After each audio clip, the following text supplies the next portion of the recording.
आणि एक अतिशय मोठी बातमी आपण पाहतोय। निलंबित पोलीस अधिकारी रणजित कासले अखेर शरण येणार आहे। रणजित कासलेचा एक नवा व्हिडिओ आता प्रसारित झालेला आहे। कराडच्या एन्काउंटरची ऑफर असल्याचा त्याने दावा केला होता आणि यानंतर आता आपण पाहतोय तो शरण येणार आहे। जय महाराष्ट्र केला म्हणून शिवसेना जिंदाबाद केलं, ते जे फटके बसले। आपले प्रतिनिधी योगेश काशीद आपल्या सोबत जोडले गेलेत। योगेश, काय सांगाल, नेमकं काय व्हिडिओत आणि आता कासले खरंच शरण येणार आहे का? नक्कीच बीडच्या सायबर विभागातील निलंबित पोलीस उपनिरीक्षक रणजित कासले यांचे नवनवीन व्हिडिओ सोशल माध्यमांवरती व्हायरल होत होते। त्याच प्रकरणी संतोष देशमुख यांच्या हत्या प्रकरणातील मुख्य सूत्रधार असलेला वाल्मिक कराड या संदर्भात एन्काउंटरची ऑफर मला देण्यात आली होती असा दावा देखील खळबळजनक व्हिडिओ सोशल माध्यमांवरती व्हायरल झाला होता।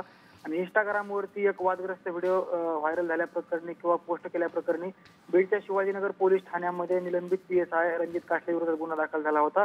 आता नवीन आज व्हिडिओ एक झाला की आपण स्वतः पोलिसांना शरण येणार असल्याचा व्हिडिओ पोस्ट केलेला आहे।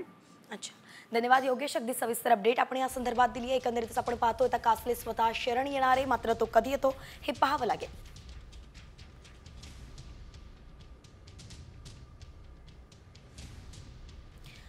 अतिशय मोठी बातमी आपण पाहतोय। निलंबित पोलीस अधिकारी रणजित कासले ज्यांनी दावा केला होता की त्याला जी आहे सुपारी देण्यात आली होती वाल्मिक कराडला मारण्याची, आणि ही सुपारी दुसऱ्या तिसऱ्या कोणी नाही तर धनंजय मुंडेंनी दिली होती असाही मोठा दावा करण्यात आला होता।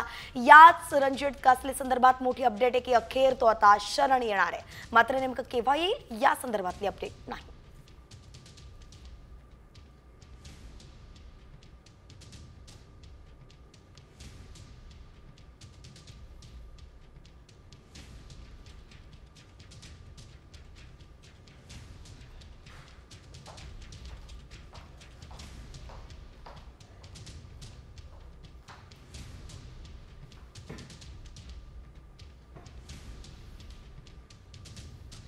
कराडच्या एन्काउंटरची ऑफर जी आहे ती कासलेला मिळाली होती। कासलेला 4 ते 5 कोटी दिले जाणार होते असा त्यांनी दावा केला होता। हा व्हिडिओ त्याने प्रसारित केला होता आणि धनंजय मुंडेंनीच ही ऑफर दिल्याचाही दावा त्याने केला होता।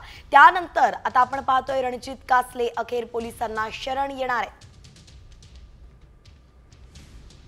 महाराष्ट्र पोलिसांना ओपन चॅलेंज देतो की त्यांनी मला पकडून दाखवा। मित्रांनो, मी सायबर मध्ये काम केलेलं आहे आणि 20 वर्ष पोलीस डिपार्टमेंट मध्ये काम केलेलं आहे।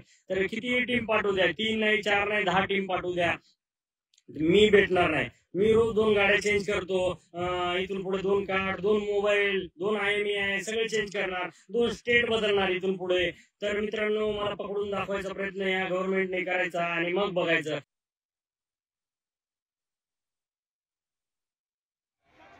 फ्रेंड आणि सगळ्यांना रामकृष्ण हरी। तर मित्रांनो, मी आज कालपासून काही लोकांना आणि काही कमेंट वाचल्या, काही लोकांशी बोललो मी, पत्रकार माझे मित्र आणि काही मीडियातील आणि काही वकील, काही पोलीस अधिकारी यांना मी यांच्याशी संवाद साधला तेव्हा मला असं जाणवलं की असा पळून उपयोग होणार नाही। कुठल्याही संकटाचा आजपर्यंत मी सामना केलेला आहे। त्या